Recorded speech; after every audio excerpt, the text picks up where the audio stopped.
What year would you say was First Division first chapter? When do you think that was started? That was started in 71. Oh, Yeah, and Space was already big. We had people over in Brooklyn and Queens, The largest gang in the city. so we was already big. So I don't understand. I think hip hop had more to do with you know people not fighting and having fun also. So that's I think more of the breakdancing came out, during that era. So that's probably what helped begin the culture and create most of the hip hop culture at this particular time, because everybody wanted to be somebody of a dance artist, style. So, I have to revisit that. but you got 1,000,001 people making claims to hip hop. I mean, they're coming out the woodwork soon as it grow big. But you had those who disputed it, saying that it's never going to be anything. But all of a sudden, since it exploded into what it is today, everybody wants to be a part of the beginning. Everybody wants to be the beginning. I mean, when we come together as Spades, you would see it's like a sea of people, right? Up a block. yeah. I would just say it's like a sea of people. It's unstoppable. Be ruthless. It did start off like that. We started off because we couldn't go in different areas of the Bronx. And we're black youth, and we'll get beat up if we go up, 2-3 blocks up the block. We'll get beat up. No, we had to stop that. So they formed it, the Black Spades, and we started going around, where we wanted to go. And if we had any resistance, we would take care of that resistance. We'll fight back. And once we stopped fighting back, then we was able to go further and further and further. Now, when the Black Space changed presidents, supreme commanders, let's say, because we had one supreme commander believed in the community, he was giving us 5% of values, Muslim values, and things like of that nature. And we was going along with it because he was the president. Then we had another guy come in, Monk, to be the president, and Monk wasn't like that. Monk was, it was about criminal minded. He was about his business.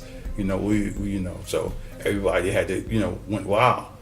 So yeah, I mean, we got ruthless, so we had to go ruthless. You had, because when you got a big organization, you don't know who you got. You have your person that you're talking to is a robber. He's robbing people. You got con artists. You got murderers. You have people with different type of people. So yeah, you're going to have ruthless people and doing ruthless things. So and we couldn't control everything.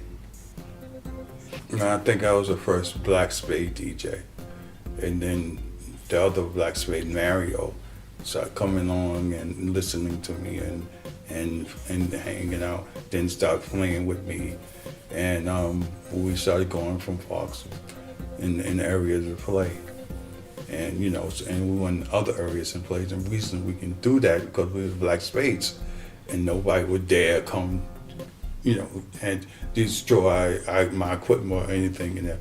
And at that time also they had peace with other divisions, with other gang members. So it was like a free fall. We can go anywhere, spreading, dropping the music,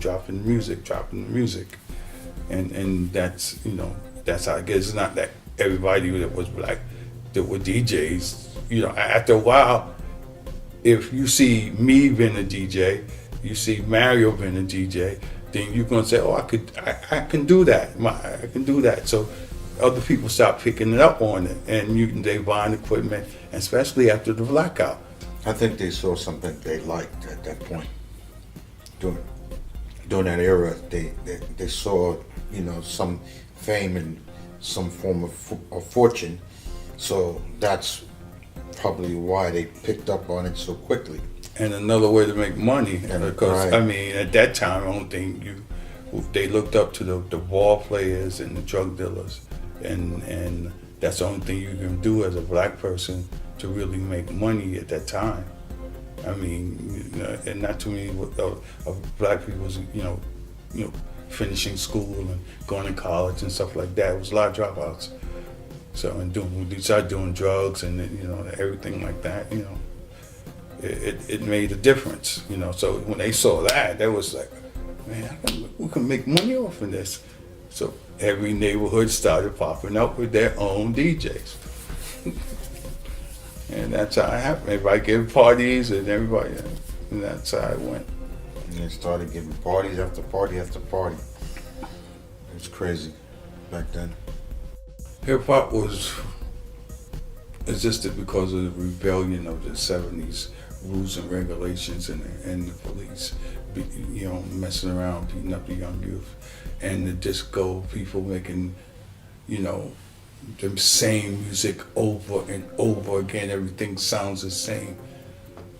Disco, we would just get sick of it, and you know, half the people that was, you know, couldn't dance, just do the hustle. I couldn't hustle, so we just wanted to do our own thing. We wanted to wear the clothes that we wanted to wear. We wanted to, you know, talk to people like we wanted to talk to people, you know, and we wanted to be grown. Nah, I can't say grown. We wanted to just leave our own path, you know what I mean? And so hip hop came from rebellion, not letting people tell us what to do. And we're pushing back. That's hip hop for you. So with the crossfade mixer and Herc Music and Bambaataa Records, you know, everything came together as one, and then it exploded. And then the rappers started coming in and it went crazy. And then they started making records of what you know was going on in the streets. And once people heard it on a record and they heard it in the streets, they really went wild, because this is raw, this is really hip hop.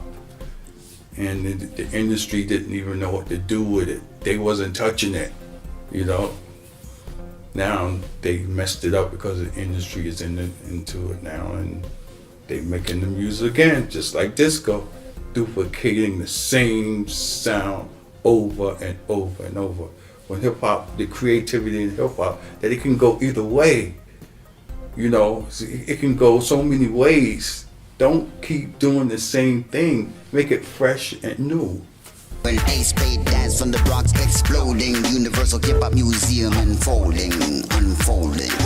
Breaking.